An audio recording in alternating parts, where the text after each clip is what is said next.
So I got a new practice amp, but I'm old. Every time I do this, I'm risking catastrophic back injury. So let's build a side table to get this off the ground and within easy reach. After a lot of doodling in my notebook, I was able to come up with a lot of bad ideas and one that I like quite a bit. And because this piece is going to be so small, I was easily able to make a full-scale drawing on some graph paper. Now the whole unit is made up of just 7 pieces. We have 2 pieces that are going to make up a pedestal bottom, 2 legs, 2 more pieces which will make a support for the top, and of course the top itself. And here on the side view you can see where things start to get interesting.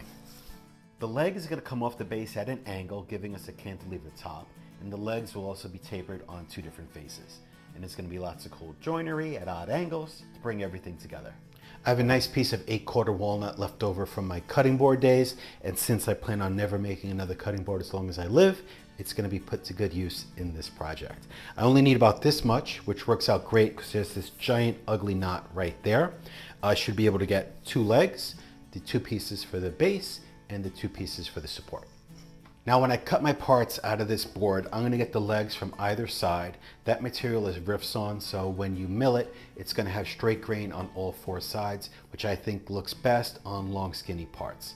And the flat sawn material in the middle, that will be the material for the base and the support. All right, let's get started and break this down.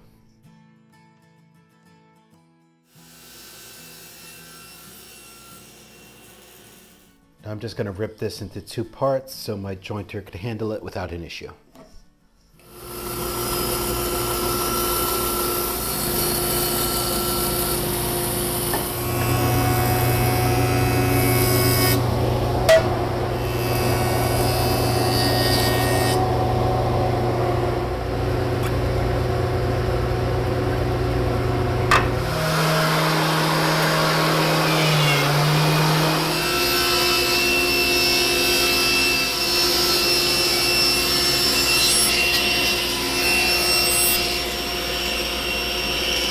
Alright, so with those parts ripped to width, we can now work on cutting the parts to length. I'm going to work on the base first. I'm going to be sure to save the offcuts. I'll use those to help set up the half lap joinery later. I'll do the test cuts on those. Once I nail it, then I'll work on the actual pieces.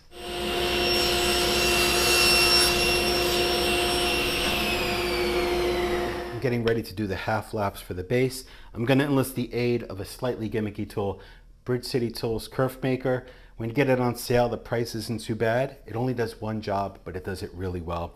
You set the spacing of your lumber, then you use this in conjunction with your stop block, and it nails the spacing of your joints every time. All right, let's knock it out. As I mentioned before, I used one of those offcuts to get the blade height exactly to the center of the height of the test piece. Now I can work on the actual pieces. I have the Kerf Maker set up along with a stop block, and now we can go ahead and make our half laps.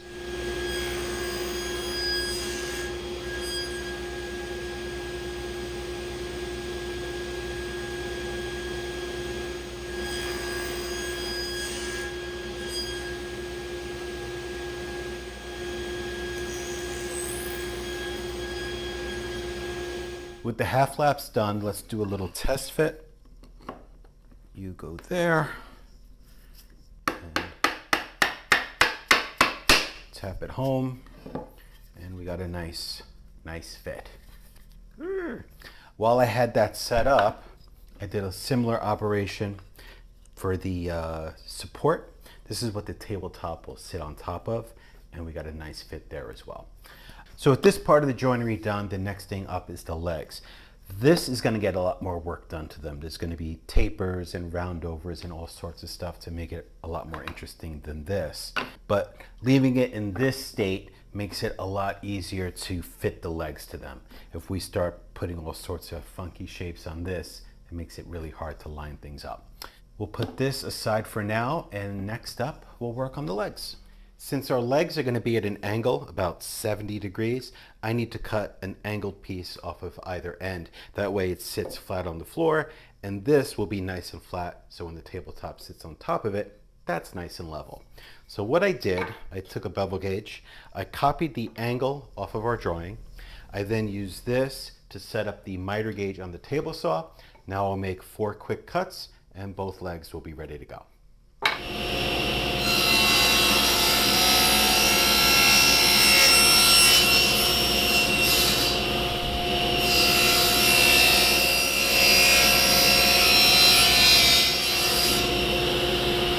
Here's our leg with those angled cuts, so when it's in position, everything is nice and parallel with the floor.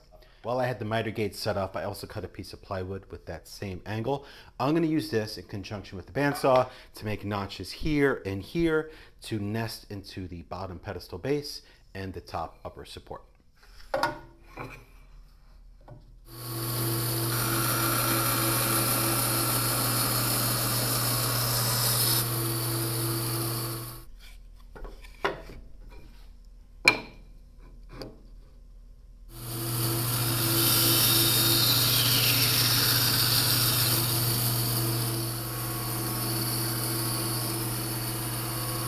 Clamp the legs to the base, it'll be easier to explain what I'm going to do next, which is some tapering. I'm going to taper these two outside faces and the rear of the legs. It will lighten things up quite a bit and I think make it look a lot more finished. And to do the tapering, we'll use a jig on the table saw.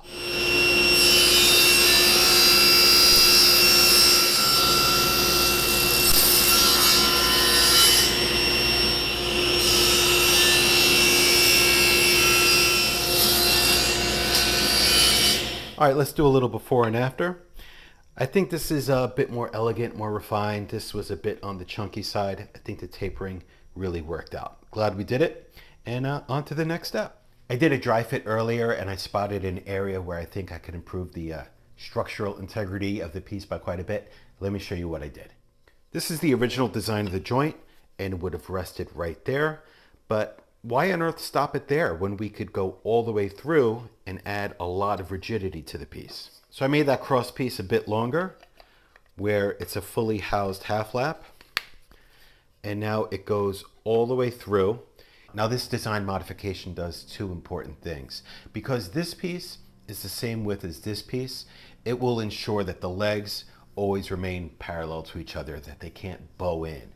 And also, we get a lot more glue surface area here, so it's going to make this whole joint, this whole structure, a lot stronger. Yeah, so sometimes you design something on paper, and it's not until the actual assembly that you realize, oh, that's a mistake. Glad we got it taken care of. Now, the reason I did the dry fit in the first place was to mark out where I'm going to do some tapers. I'm going to taper all four ends of the base, and these three on the table support. I made my marks. I'm going to rough it out on the bandsaw, then I'll clean things up with a hand plane.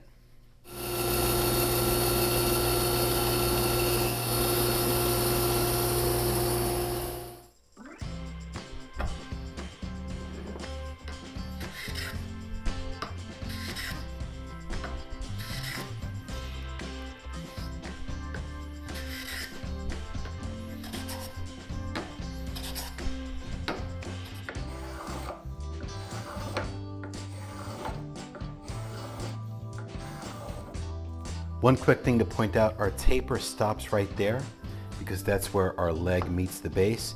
If we tapered all the way, then we would have an angled gap right there. I did another dry fit. I'm loving how everything is coming together. I love the tapers and bevels and whatnot. Now let's knock out the easiest part of the project, the top. I had a board wide enough that I was able to make it out of a single piece. What I'm going to do now is bring it to the table saw and I'm going to bevel 3 of the sides to match our familiar angle that we've been using throughout the project. And then from there we can do some sanding and finishing. All right, let's set our angle. And by the way, isn't this the most cliched shot in all of woodworking YouTube videos? I think we're supposed to have one of those box digital angle finders attached to the blade. 45. This is 20. All right, let's knock it out.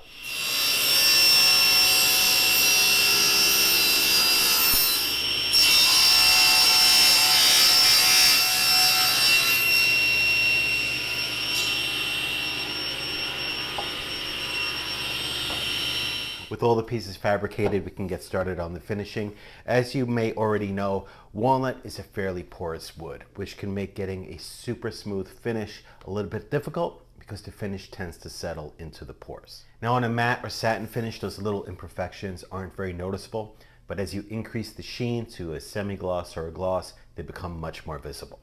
So to combat this, we're going to enlist the aid of a grain filler. This is Aquacoat. This is the only brand I have experience with. but I've been very happy with it. And to see if this is all worthwhile, I'm going to finish the top and the bottom the same exact way, except the bottom, I'm not going to do any grain filling. And I'll do some comparison shots later on in the video, and we'll see if the extra effort was worthwhile. Now I'm going to go through the whole process step by step. If I'm unclear about anything, please ask in the comments. I'm always happy to answer any questions, and I always love talking shop. In preparation for the finishing, the first thing I did, of course, was sand the top. I did 180, 220, and stopping for now at 320. Now I'm going to do a quick wash coat of shellac, a 1 pound cut, which means taking seal coat out of the can and mixing it 1-to-1 with denatured alcohol. I find straight out of the can it's a little too goopy for most purposes. That's why I'm thinning it down. Once our shellac is applied, I'll let it dry for about half an hour and then sand it back with 320.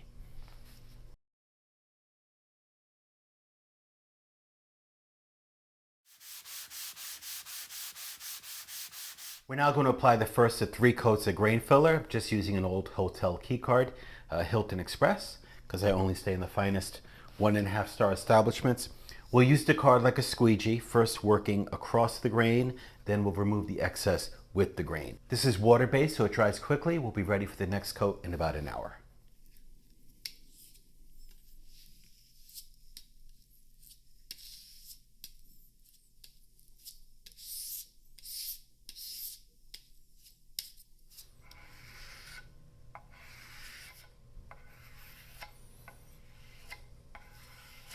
Okay, it's been about an hour. We're nice and dry. We're going to use the sander with 320 sandpaper. Give it a light sanding. We just want to remove any grain filler that's sitting on top of the surface.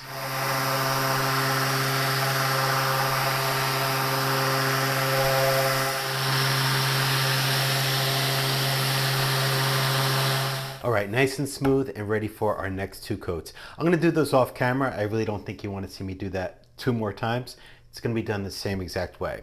Apply, remove the excess, let it dry for about an hour, then sand back with 320 sandpaper. Now with certain woods like oak, you might want to do 4 or 5 coats of grain filler. The pores are that big, but then there are other woods like cherry or maple where grain filling is completely unnecessary. The grain is that tight. It's been a few hours. I did the remaining 2 coats of grain filler, and then instead of sanding just to 320, I kept going, 400, 600, all the way up to 1,000. With the hard wax oil finishes that I use, I find that gives me a really beautiful sheen in the end product. And now, as per manufacturer's instructions with the grain filler, I'm gonna wait until the morning to apply my first of 3 coats of finish. All right, it's 8 o'clock on Monday morning, and before I head into the city to start my 8th week of jury duty, let's put on our first coat of finish.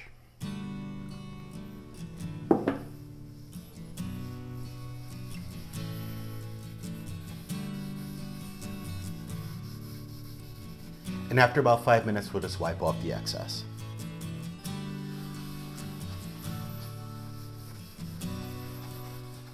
So when I get back tonight, I'll do a 2nd coat, and then tomorrow morning, the 3rd and last coat. In between coats of applying finish to the tabletop, why don't we work on attaching the legs to the base? First thing I need to do is glue the base together. I'm going to use yellow glue. I do have a coat of finish on these pieces, which makes cleaning squeeze out quite a bit easier. And then we'll give that about an hour to dry, and then we'll fit the legs.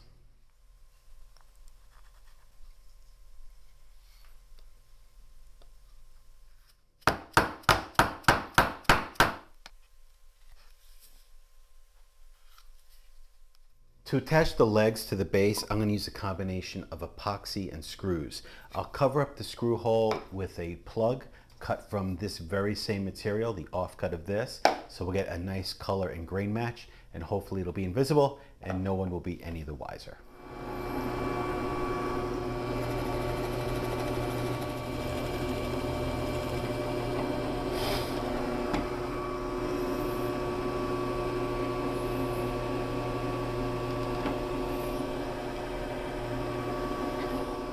Now to make sure my screw holes all line up, I'm going to temporarily stick the legs onto the base using carpet tape, which I love having in the shop. I took the 1/8 inch bit off the drill press, put it in my handheld drill, and then I'll use the through hole I just made as a guide, drill through that into the base, and hopefully the holes line up perfectly.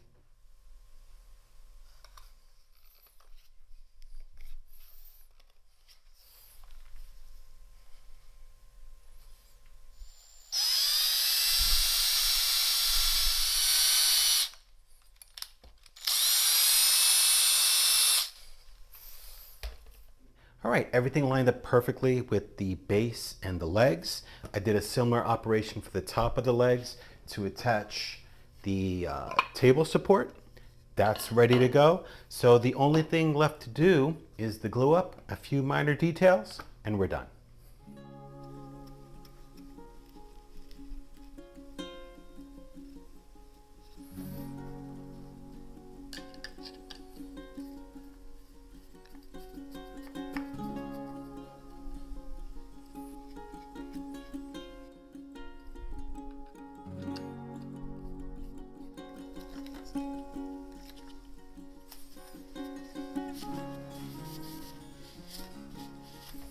It's the next day. The glue up looks great. The screw holes, not so much. Let's plug them up.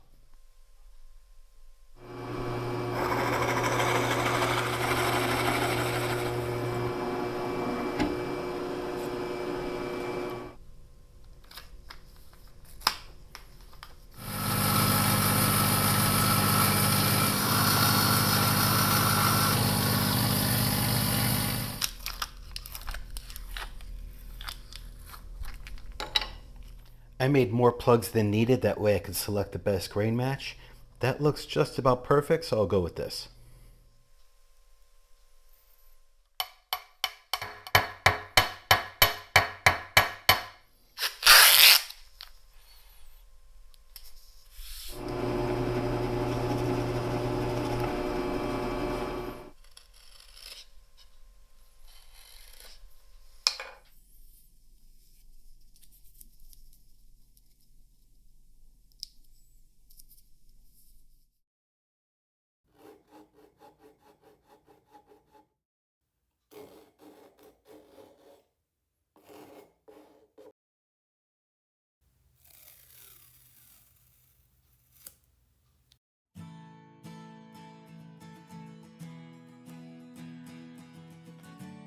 So before I attach the top, let's compare the results of our finishing. This side has the grain fill, and you can see the reflection of the trees in the finish and a really even, smooth result. And this side, while still a really nice finish, doesn't have quite the same sheen and the pores are more prominent. And you'll have to take my word on it that the grain-filled side has a noticeably smoother feel.